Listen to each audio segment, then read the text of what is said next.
Halo semuanya. Di video sebelumnya saya sudah membahas 4 dari 7 keyword yang harus diperhatikan dalam menulis CV yang ATS friendly. Video kali ini saya akan melanjutkan bagaimana cara menulis keyword yang tepat agar CV kalian ATS friendly.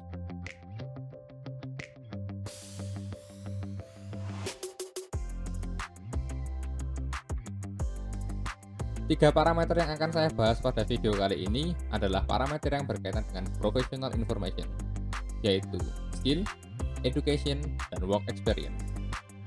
Oke, langsung kita bahas saja satu persatu. Yang pertama adalah skill. Tulis semua skill yang kalian kuasai, baik itu soft skill dan hard skill. ATS akan membaca semua kata yang ada pada CV kalian yang terlihat relevan dengan database keywordnya. Untuk hard skill, gunakan istilah yang lebih umum. Misalkan Microsoft Office, Microsoft Excel, Corel Draw, SQL, Oracle, dan lain-lain. Nah, untuk soft skill sebenarnya ini agak tricky ya teman-teman. Karena ATS ini akan mencari semua kata kerja yang ada pada CV kita, lalu dibandingkan dengan database keyword mereka. Kalau cocok, akan dimasukkan sebagai skill set kita.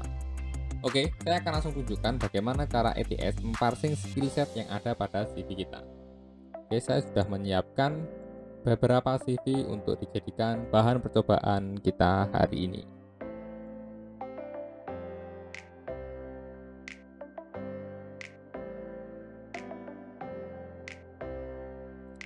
Nah, ini sudah masuk CV-nya, sudah kita parsing. Kita tidak akan membahas skornya ya, kita hanya akan membahas apakah skill set yang ada di dalamnya sini bisa terparsing dengan baik. Nah, ini adalah CV-nya. Jadi seperti yang kalian lihat, CV-nya nggak terlalu banyak isinya, cuma nama, personal information, dan skill. Kalau kita lihat di sini, skillnya sebenarnya adalah HTML, Microsoft Excel, MS Office, Adobe Photoshop, dan knowledge of KUHP. Nah, kalau kita lihat di sini, di skill set yang sebelah kanan ini, kita lihat ada critical thinking. Padahal di sebelah sini, di skillnya, dia nggak ada menyebutkan critical thinking. Lalu ada Adobe Photoshop, masuk, cocok. Front end, di sini juga nggak ada di skillnya. HTML ada, Microsoft Excel, Microsoft Office 2007, Microsoft Office 2010, Microsoft Office 365, dan Python programming. Jadi, cara kerja ATS adalah membaca semua kata yang ada di dalam CV kita, kemudian dicocokkan dengan keyword yang ada di database-nya mereka. Contoh, critical thinking. Kita akan coba cari ya. Critical thinking ini, kalau misalnya kita cari, di sini ada, tapi bukan di bagian skillnya, tapi di bagian summary dari orang ini. Itu. Kita lihat lagi front end. Nah, di sini juga ada front end. Lalu Python programming. Di sini kan nggak ada ya. Nah, di sini ada karena dia adalah as an experience as a Python developer. Nah, di sini sudah cukup jelas ya. Jadi dia akan memparsing semuanya yang relevan akan dimasukkan ke dalam database-nya si ATS ini berdasarkan database keyword yang dia punya. Seperti itu. Jadi pastikan kalian menulis yang summary-nya ini memang kalian kuasai ya. Jadi kalau misalkan nanti suatu saat ditanyakan pada saat interview, kalian bisa menjawab dengan baik seperti itu. Selanjutnya adalah pendidikan. Nah, untuk pendidikan ini tulis informasi pendidikan kalian dalam bahasa Inggris. Kenapa kok harus dalam bahasa Inggris? Nanti saya akan jelaskan. Lalu urutkan dari yang paling terbaru dan yang paling tinggi gelarnya. Jadi kalau misalkan kalian punya gelar master, itu ditulis di atas gitu. Kalau misalkan kalian sarjananya 2 kali, tulis yang paling baru, itu ditulis semakin atas urutannya. Nah, dalam education sendiri ada beberapa parameter, yaitu degree, major, school atau university, dan year, tahunnya. Nah, bagaimana format penulisannya? Sebenarnya ATS itu terserah ya, kalian mau menulisnya seperti apa. Selama keywordnya ditulis dengan benar, saya yakin ATS bisa melakukannya. Tetapi saya telah melakukan riset dan menemukan sebuah format yang menurut saya ini bisa dijadikan guideline untuk kalian menulis education yang gampang dibaca oleh ATS. Jadi formatnya seperti ini teman-teman. Kalian tulis degree in major, school atau university, lalu koma lagi setelahnya tahunnya. Contoh seperti ini. Bachelor degree in accounting, University Brawijaya, tahunnya mulai dari Agustus 2009 ke Maret 2013. Nah, ini ditulisnya kalau bisa ada bulannya ya, MM lalu YYY seperti itu. Nah, saya akan tunjukkan kepada kalian contohnya yang seperti ini. Kita akan coba parsingkan ke ATS. Nah, ini sudah terparsing. Contohnya seperti ini teman-teman CV-nya. Jadi ini adalah kelanjutan dari yang tadi ya. Saya tambahkan education di sini. Nah, seperti yang kalian lihat di sini, education-nya adalah Bachelor Degree in Computer Science, Brawijaya University, lalu ada tahunnya. Oke, kita naik ke bagian education. Education ada di sini. Yang kita lihat di sini, Brawijaya University, nama universitasnya masuk, lalu majornya atau departemennya, jurusan apa, accounting masuk, degree-nya, master degree masuk juga, lalu durasinya masuk juga. Ini untuk yang pertama. Ini yang kedua, Brawijaya University, Computer Science, Bachelor Degree, lalu ada tahunnya. Nah, secara otomatis sebenarnya ETS itu akan mengurutkan daftar pendidikan kalian sesuai dengan yang paling relevan atau sesuai dengan yang paling tinggi dan yang terbaru. Nah, kalau dilihat di sini kan masternya kan di bawah, lalu bachelornya kan di atas. Nah, ini secara ETS sebenarnya tetap bisa terbaca dan dia akan diurutkan sesuai dengan relevansinya. Tetapi kalian juga harus memikirkan dari sisi human-nya, bahwa kalau misalkan HR di perusahaan yang kalian lamar ini masih menggunakan cara manual atau masih belum menggunakan ETS, kalian harus membantu HR ini untuk mempermudah membaca CV kalian dengan mengurutkan daftar pendidikan sesuai dengan relevansinya atau sesuai dengan yang paling tinggi atau yang paling baru. Nah, meskipun kalian tulis dengan format seperti tadi, tapi ada kalanya ETS masih tetap tidak bisa membaca. Kenapa? Kembali lagi teman-teman, karena keyword yang digunakan. Saya akan memberikan contoh penulisan education yang kurang tepat. Itu contohnya seperti ini. Jadi ditulis Bachelor Accounting, University Brawijaya, lalu tahunnya. Nah, sekilas memang tampak sama dengan yang saya sebutkan sebelumnya. Tetapi mari kita lihat bagaimana ETS membaca parameter ini. Nah, ini contoh yang kurang tepat. Jadi kalau kita lihat di sini Bachelor of Accounting, University Brawijaya, lalu tahunnya. Kita lihat hasil parsingnya akan seperti apa. Nah, ini hasil parsingnya. Yang kedua ini ya.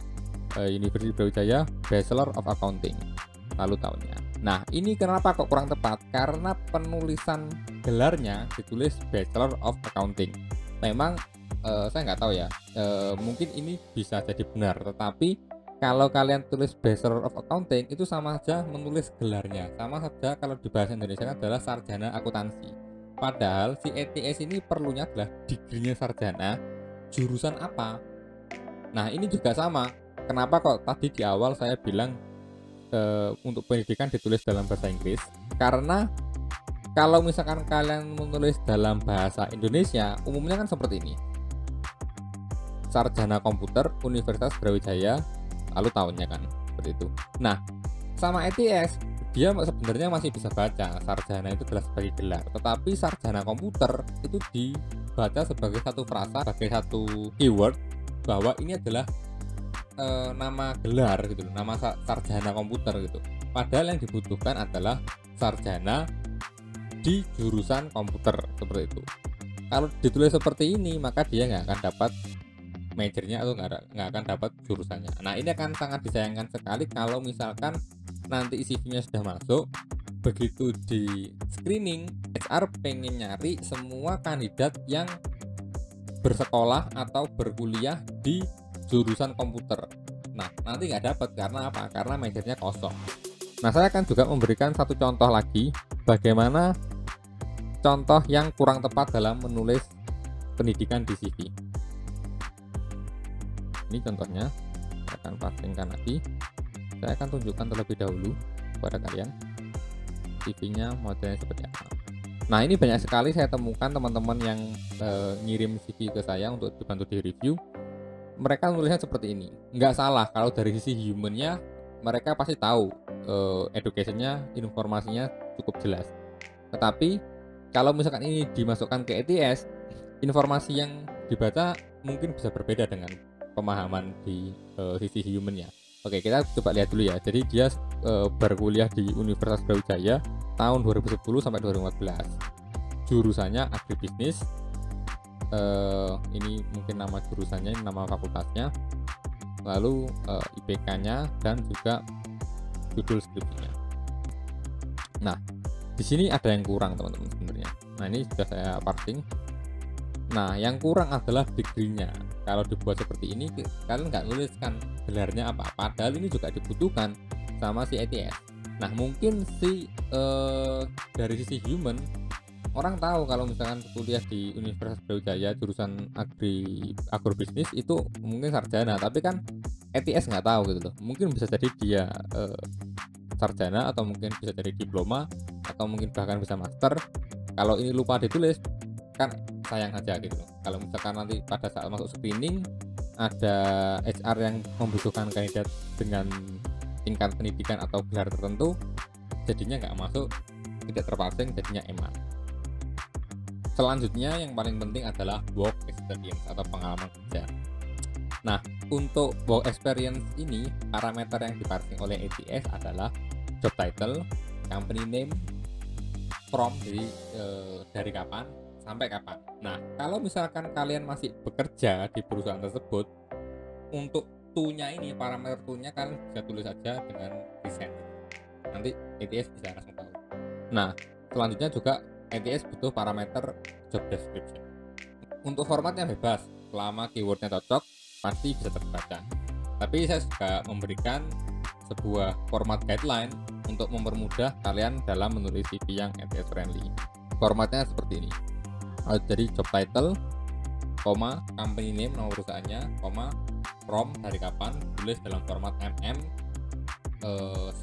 /YYYY, to juga sama, ditulis dengan format YYY, atau ditulis present kalau misalkan kalian masih bekerja di sana. Lalu di bawahnya itu kalian tulis job description. Nah, contohnya seperti ini. Python developer PT ABJ Sukses Makmur April 2013 sampai Mei 2016. Lalu ada deskripsinya. Nah, bagaimana cara kerja ETS dalam membaca work experience? Sebenarnya kembali lagi ya, selama parameternya itu ditulis dengan keyword yang tepat, si ETS akan membacanya lalu dibandingkan lagi dengan database keywordnya. Kalau ketemu, alhamdulillah. Kalau tidak, ya mungkin belum berjodoh. Nah, apakah semua job title pasti bisa terbaca oleh ETS? Oh ya, tentu tidak. Usahakan kalian menulis job title yang umum ya. Jadi kalau bisa ditulis dalam bahasa Inggris, bukan bahasa Indonesia. Oke, kita coba akan memparsing CV yang ada work experience-nya supaya kalian ada gambaran.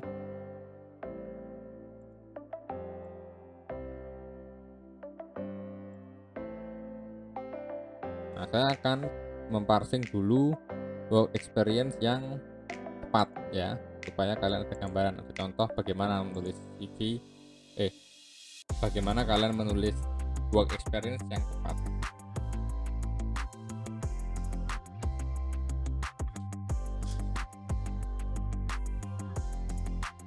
Nah, ini sudah terparsing. Oke, ini contohnya ya. Nah, ini contohnya seperti ini, jadi sesuai dengan format guideline yang tadi saya kasihkan. Python developer, nama perusahaannya, waktunya. Nah, ini hasil parsingnya seperti ini.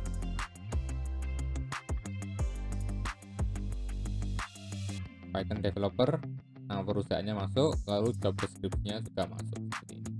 Lalu kapan sampai dari kapan sampai dunia kapan. Nah, kalau kalian tulis present di sini, nanti dia akan otomatis tercentang currently work here. Juga sama, terparsing dengan cukup baik. Nah, saya akan menunjukkan bagaimana contoh yang kurang tepat. Tadi kan saya bilang bahwa usahakan menulis job title-nya itu atau keywordnya dalam bahasa Inggris. Saya akan menunjukkan kepada kalian yang kurang tepat. Ini saya tulis dalam bahasa Indonesia. Nah, ini contohnya. Jadi saya tulis work experience-nya staf akuntansi PT ABC Sukses Makmur, lalu juga saya bawahnya tulis dalam bahasa Inggris accounting staff. Nah, ini contohnya. Nah, kalau kita perhatikan yang job title yang kedua ini, yang accounting staff, dia masuk semua. Title-nya masuk, nama perusahaannya masuk, summary-nya juga masuk, waktunya juga masuk. Nah, kalau kita perhatikan yang pertama, malah dia nggak masuk title-nya karena ditulis staf akuntansi. Ini nggak relevan sama database keywordnya si ATS karena dia nggak tahu kata kunci atau keyword staf akuntansi itu apa. Tapi untuk company sama summary-nya dia masuk karena ini format ya, ditulis dengan format headline yang tadi saya kasihkan. Dia meskipun dia nggak ngerti bahasa apa, tapi dia tahu kalau ini job description, lalu dimasukkan aja ke sini seperti itu. Nah, untuk job title yang umum digunakan, saya sudah membuat listnya di postingan blog saya. Nanti kalian bisa kunjungi linknya di kolom deskripsi, atau kalian bisa langsung klik link yang ada di atas ini. Oh ya, untuk kalian para fresh graduate yang biasanya menulis internship sebagai job title di work experience, saya akan kasih tahu bahwa itu sebenarnya tidak akan terbaca oleh ATS. Kenapa? Karena sekali lagi yang ditulis itu adalah job title ya, sementara internship itu bukan job title. Internship itu adalah employment status atau status karyawan.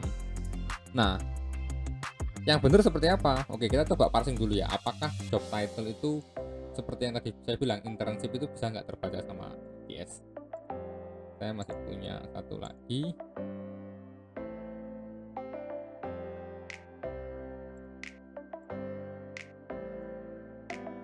Nah, nanti bentuk CV-nya akan seperti ini. Nah, ini. Jadi work experience tulis internship PT ABC Sukses Makmur, lalu tahunnya dan apa job description-nya. Nah, ini sudah masuk. Nah, sorry, ini kan accounting staff intern masuk, dia yang nomor 3 ini, versi 3 dia masuk.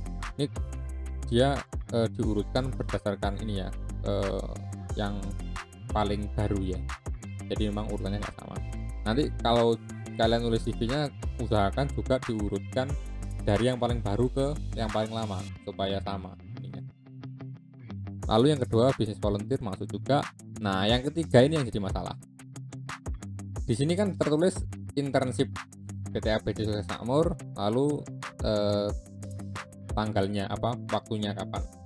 Nah, kalau kita lihat di sini di title-nya, dia nggak masuk internship sebagai job title karena memang internship bukan job title. Internship adalah employment status. Lalu bagaimana yang benar?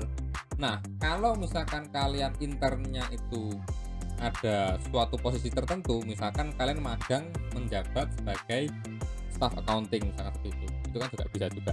Nah, kalian tulis jangan intern atau internship, kalian tulis aja langsung jabatannya apa, karena memang kan kalian magang di situ memang mengerjakan itu ya, memang jabatan kalian itu gitu. Secara profesionalnya lebih oke gitu daripada kalian tulis internship. Nah, nanti internnya kalian bisa tulis, sisipkan entah itu di job description atau disisipkan di informasinya di job title-nya, itu gak apa, itu masih bisa terbaca. Contoh seperti ini, accounting staff dalam kurung intern, jadi supaya memberikan informasi ke HR-nya bahwa ini adalah intern. Tapi kalau misalkan kalian nggak tulis juga nggak apa-apa ya, nanti kalian bisa jelaskan atau klarifikasikan pada saat interview, itu nggak masalah. Tapi dari sudut pandang ATS-nya, jangan ditulis internship tapi ditulis job title-nya apa, seperti itu. Nanti kalian jelaskan di job description-nya. Ada juga beberapa teman yang fresh graduate, mungkin karena masih belum ada pengalaman, PKL atau praktek kerja lapangan atau kerja industri seperti itu dimasukkan ke dalam work experience, ke dalam CV. Nah, biasanya teman-teman itu menulisnya practical work. Kalau menurut saya itu kurang tepat. Mungkin ada baiknya kalian tulis business volunteer. Jadi kalian melakukan kegiatan yang tidak dibayar memang kan, tetapi kalian secara sukarela membantu dalam hal bisnisnya si perusahaan atau si tempat kalian PKL itu. Kalian bisa tulis bisnis volunteer seperti itu. karena bisnis volunteer dianggap sebagai job title yang relevan oleh si ETS ini. Nah, mungkin itu dulu yang bisa saya bahas di video kali ini. Sudah lunas ya janji saya untuk membahas 7 parameter yang ada di CV untuk CV yang ETS friendly. Jika kalian suka video ini, jangan lupa klik like dan share ke teman-teman kalian. Kalau kalian belum subscribe channel ini, segera subscribe dan nyalakan lonceng notifikasinya supaya kalau misalkan saya ada update video baru, kalian tidak ketinggalan update-nya. Oke, sekian dari saya. Bye-bye.